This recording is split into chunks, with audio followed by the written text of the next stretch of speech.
Is Microsoft's DirectSR going to finally end the reign of DLSS super resolution and bring everybody up to a level playing field?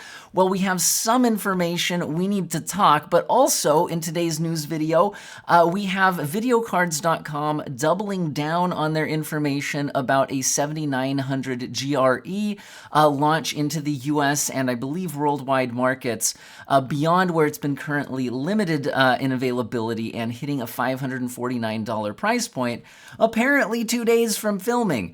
Now, we got lots of other news stories to cover as well, and also do not forget to check out Jawa.gg, the place where gamers buy, build, and sell.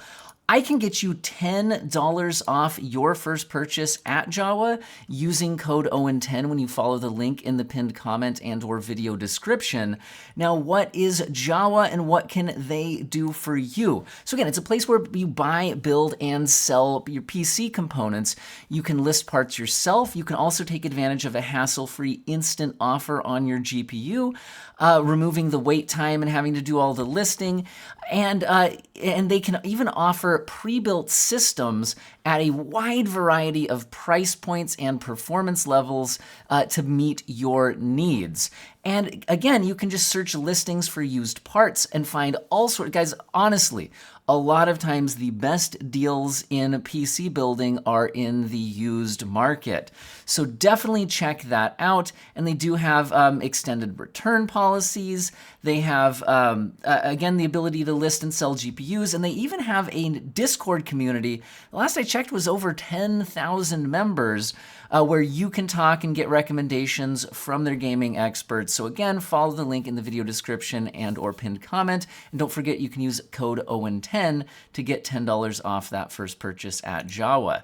Now, let's talk about Microsoft DirectX DirectSR super resolution technology. What is this? What do we know about this?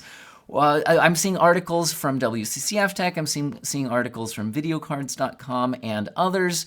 What is this all about? So why is this a big deal anyway? So we're talking about super resolution technologies. Currently, there is a DLSS, XeSS, and FSR as the kind of name brand from each GPU manufacturer. However, these work very differently from both, how they work and what GPUs they support. NVIDIA's DLSS super resolution is generally considered, when you look at all of the deep analysis into image quality and all of that, generally considered to be the best looking. All of these technologies lower the rendering resolution of your game, so it's rendering less pixels, but then use similar types of information, temporal data, motion vectors, things like that, to try to reconstruct a higher resolution output image. However, this can, depending on how you do that process, some versions will look better than others. Some will have different types or more image artifacts, things like that you don't want there. And again, generally DLSS comes out ahead in these image quality comparisons. And it's a machine learning upscaled algorithm, but its main downside is it only supports RTX NVIDIA GPUs. Not even all NVIDIA GPUs, just the ones with their RTX branding, because it's running on their Tensor cores and all of that. Now, XeSS actually is kind of similar to DLSS in that it has its own acceleration on Intel's Arc GPUs, on their XMX cores. Most people haven't experienced that version of it though, because it has a fallback to support other graphics cards running through DP4A pathway, which doesn't work as well or look quite as good. In other words, XeSS kind of has two tiers of support where it can support broad GPUs but not work quite as well. But it has a more premium version accelerated on Intel's XeSS cores, not XeSS, XMX cores, there we go, which is honestly a pretty good competitor to DLSS image quality-wise. I would still say it's a little bit behind, but gets closer than FSR, where we had the version 1, which was just a spatial upscaler, but now we have had version 2 and a few updates to that for a while now. Which again, using similar motion vector data, temporal data, all of that, try to reconstruct the image. But FSR is kind of a hand-tuned, or in other words, human-tuned process rather than being machine learning trained. And it also has broader support. It doesn't require special accelerators like tensor cores or XMX accelerators.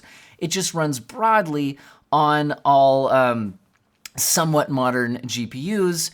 And with that, a huge advantage of its wide support and open source nature, the big disadvantage is generally just the output image quality is a lot more pixelated in motion, and so it just doesn't look quite as good. Generally, again, in different games, sometimes the implementations are vary, but overall, that's kind of the general consensus here. So what the heck would DirectSR be?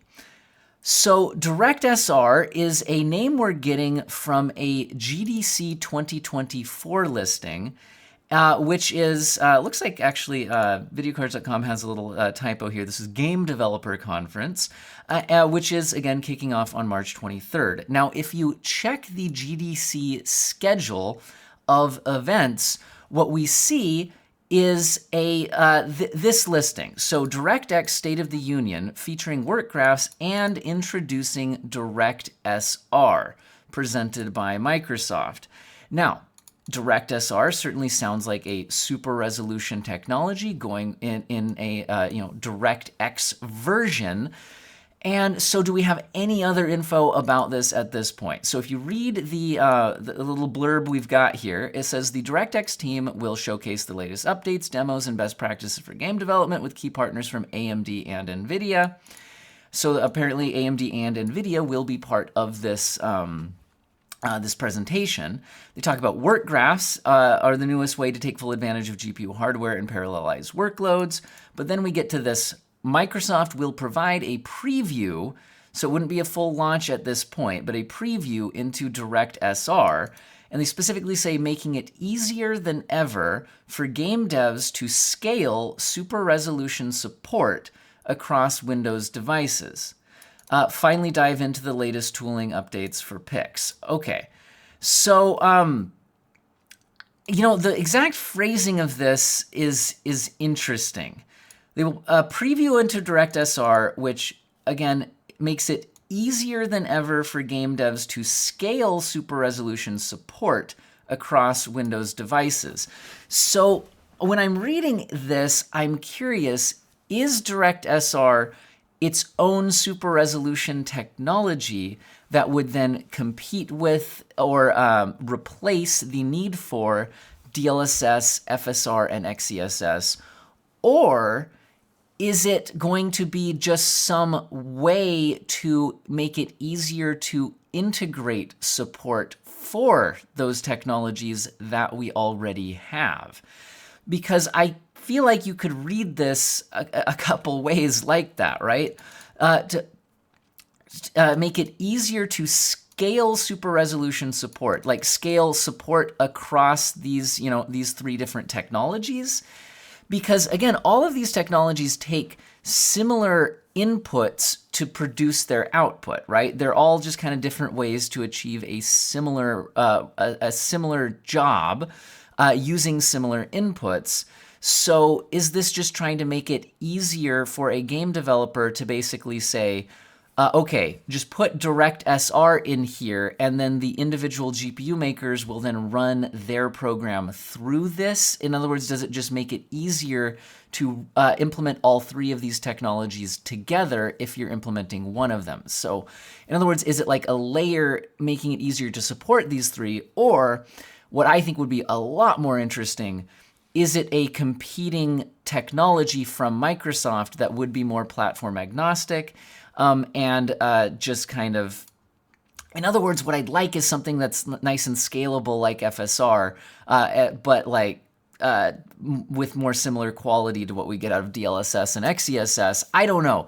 Hopefully we find out a lot more in March. I really, because honestly, right now, when I'm thinking about, okay, should you buy AMD or NVIDIA, there's a lot of differences. AMD generally provides better rasterized performance at the same price point, worse ray tracing performance though, but also sometimes more VRAM, things like that. But really, Honestly, I'm most sold on the upscaling technology as being the big differentiator for most gamers and their use cases.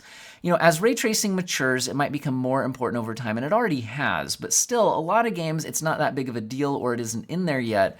But DLSS is getting very good to the point where at 1440p or even 4K or 4K resolution, oftentimes people will kick on DLSS quality, get a big performance boost, and not have too big of a hit to the image quality.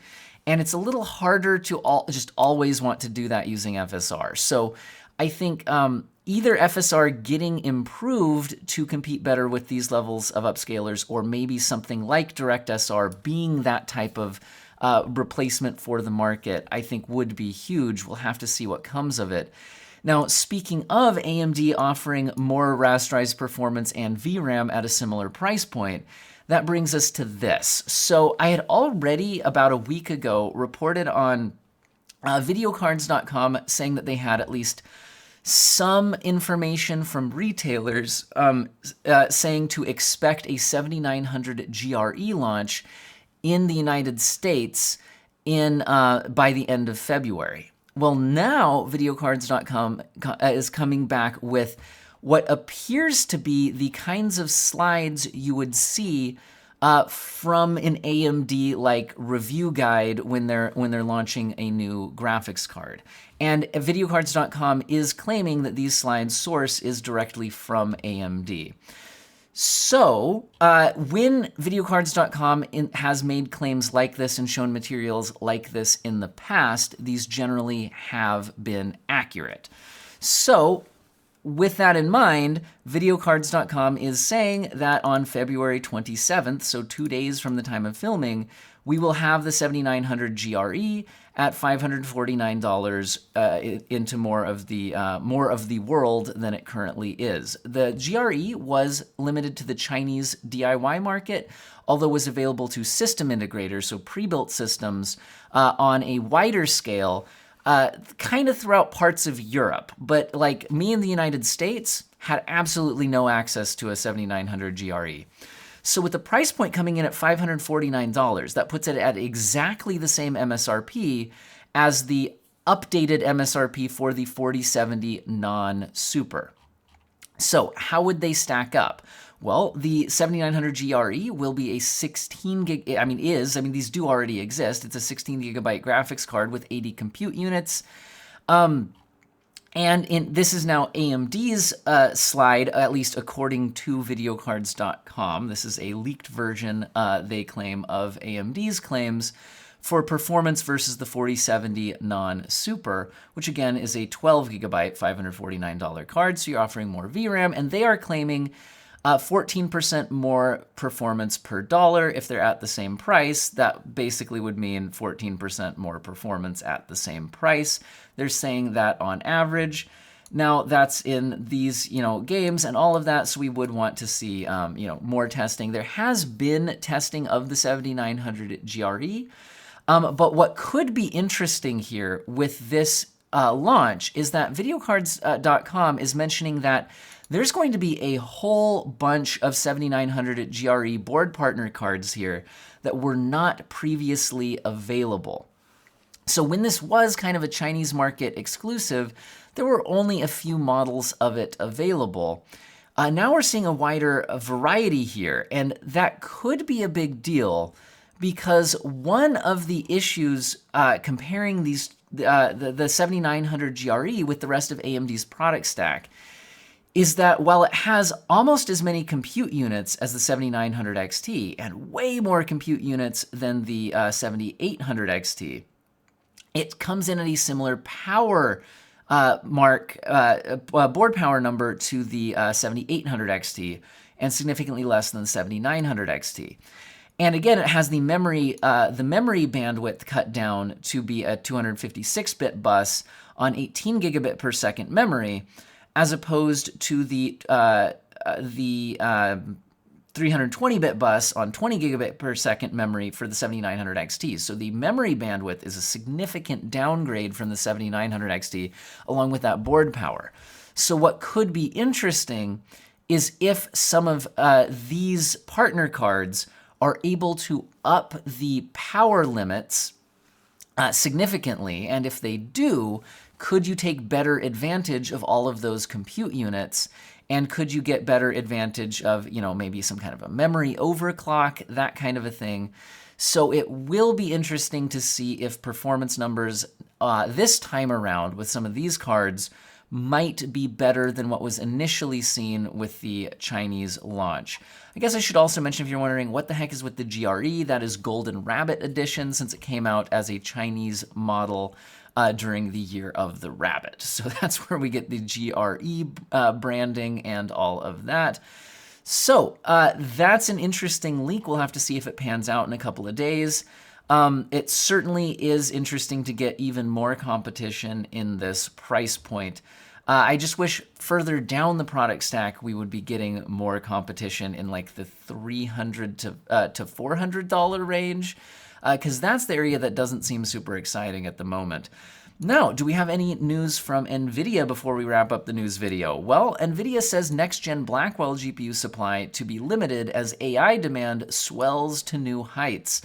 So NVIDIA's profits are going through the roofs right now. A lot of it is based on AI demand and AI boom right now. And so will we be seeing issues with supply for NVIDIA GPUs in future generations? Well, that is possible. We're seeing a direct quote here from NVIDIA's CFO saying, "We are delighted that supply of Hopper architecture products is improving. Demand for Hopper remains very strong. We expect our next generation products to be supply constrained as demand far exceeds supply." That was in a Q4 2024 earnings call. So anyway, we'll have to see what happens. Now, what are we seeing from Intel? Well, we are seeing a development that Intel Arc GPUs now supported in the Intel extension for is that pronounced PyTorch or PyTorch? I don't know. Boosting AI, deep learning, and LLM capabilities. I'm reporting on this. I don't follow all this AI stuff that much. I'm more interested in the gaming side of all of this, but there you go. I know AI is a big thing right now, so increased support certainly sounds like a good thing for a lot of people. Now, in Xbox hardware, it's looking like we are seeing rumors of a Series X white version that is all digital with an improved heatsink in the works. But again, this is at this point a rumor, so I'm just kind of throwing that out there as the latest Xbox hardware rumor. Now, moving into PC software, we're seeing that Palworld was the most played game on PC in the last month.